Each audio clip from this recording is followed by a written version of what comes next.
All right, so a huge trend we're seeing across the board is smart glasses.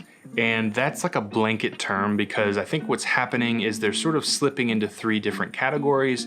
There's some confusion there. There's some confusion with expectations that even I've felt in the past. Because at the end of the day, you can't really compare the Meta Quest or the Apple Vision Pro to something like Meta Ray-Bans. They're just not the same thing. So in today's video, I'm gonna talk about the 3 lanes that these smart glasses fall into, which ones I think are winning now, which ones I think are gonna win in the long term. And honestly, as a tech reviewer who's reviewed a lot of these types of things, I wanna get real with how I actually feel about them and give you something to think about as you look and watch these smart glasses become more and more developed over time. So lane 1 is display first smart glasses. These are ones you've maybe seen before: X-Real, Ray Neo, Rokid.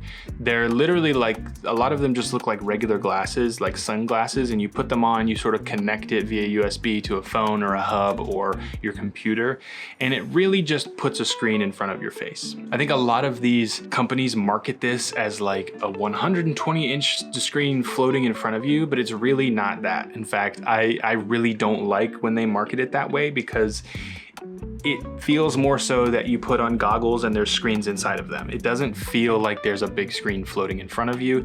And the main reason is because that's more augmented reality, and augmented reality doesn't create a bright screen with everything else dark around it. So to get that real like focused sort of movie feel, everything around that screen has to be dark. But for people who do like handheld gaming on a couch, maybe while people are watching TV, to have a screen that can fit in your pocket. I mean, they are screens, but they're teeny, that can fit in your pocket. Or maybe you're working at the library and you want to have like, it's hard to, like, you want some privacy.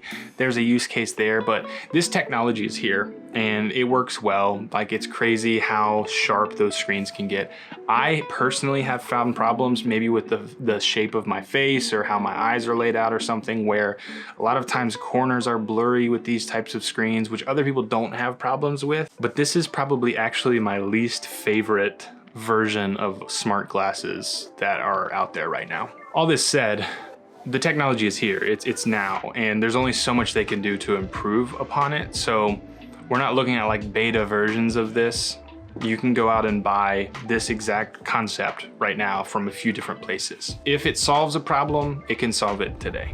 Lane 2 is camera first glasses, or recording first glasses, or maybe even like AI first glasses. So these are like the Meta Ray-Bans. They're glasses that can be normal glasses or sunglasses, but they have a camera on them, they have microphones on them, they have AI built into them. So it's more of like a way of capturing memories hands-free, or being able to ask AI, you know, on the run certain questions. I've tried the Meta Ray-Bans. I think they're kind of cool, actually. I took them on a trip with my family, and to be able to just be like, boop, and like record a moment without having to pull out my phone, especially we went to an amusement park, so I kind of had my phone kind of strapped and locked away, but I still wanted to be able to record like reactions of my kids and stuff like that. So that was really cool, just to be able to record them in really high definition. It's kind of wild like how good cameras have gotten, even with how small they've gotten. So I think this is like an easy adoption, right? Meta Ray-Bans have blown up, like people are buying those left and right. And at the end of the day, because they don't look super chunky, like they can just be sunglasses or glasses if they run out of power, right? So I could definitely see this lane kind of morphing into like the augmented reality lane. Like at some point, all Meta Ray-Bans will have some sort of AR screen on them. But this has been a stepping stone that I think has been a little bit more digestible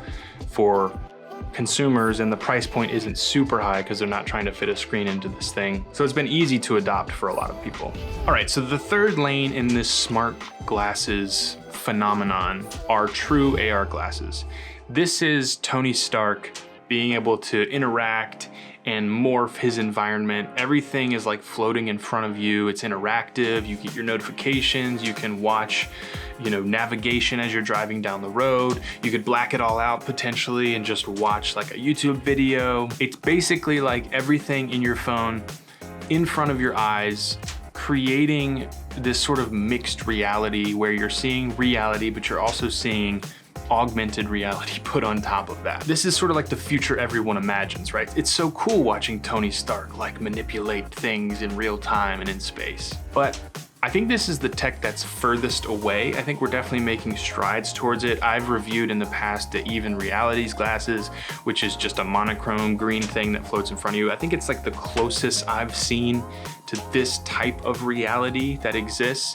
It's not great, it's a little clunky, but I've talked about it before. I also think, even though this is the furthest away, we're getting closer to it, I don't know if it's what people will actually want. We talk about it a lot on this channel, but a lot of us are looking for tech that actually does less, that is more intentional, more focused. So basically having all the distractions and opportunities that come with your iPhone right in front of your face, to me, that's not appealing. The second part is, if I don't wear glasses usually, it's gonna take a lot to get me to wear them, because I'm not wearing them because I have to see. I'm not putting extra weight on my face because I have to use that to see. I'm doing it and I'm choosing to do it to have access to augmented reality. And I think that's a big, not just learning curve, but also just a big adjustment to what you're wearing. Having stuff on your face is not fun. It's different than just putting something on your wrist, which that in and of itself takes a lot to get used to. So while I think we're gonna keep pushing for this future where we wear these types of glasses, it is the furthest away, and I don't know if it's really what people want. All right, so let's talk about which lane I think wins.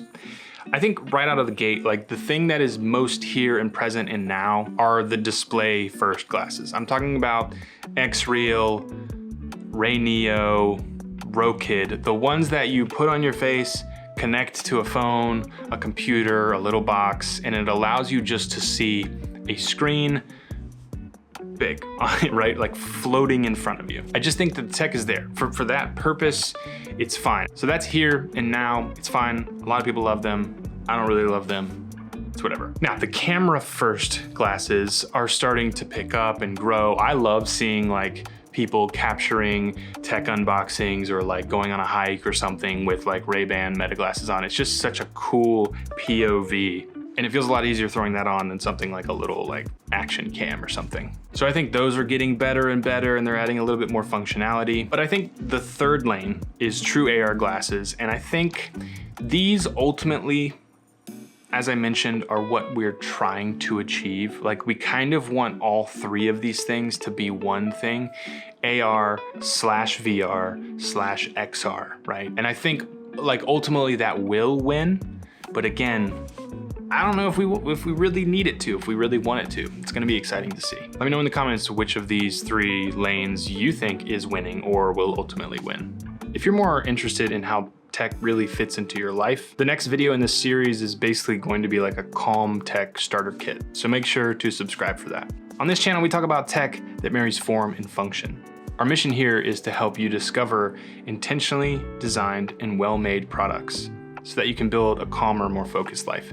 So if that sounds cool to you, please subscribe, like this video for more, watch this video next. I think you're gonna love it. And we'll see you all in the next one.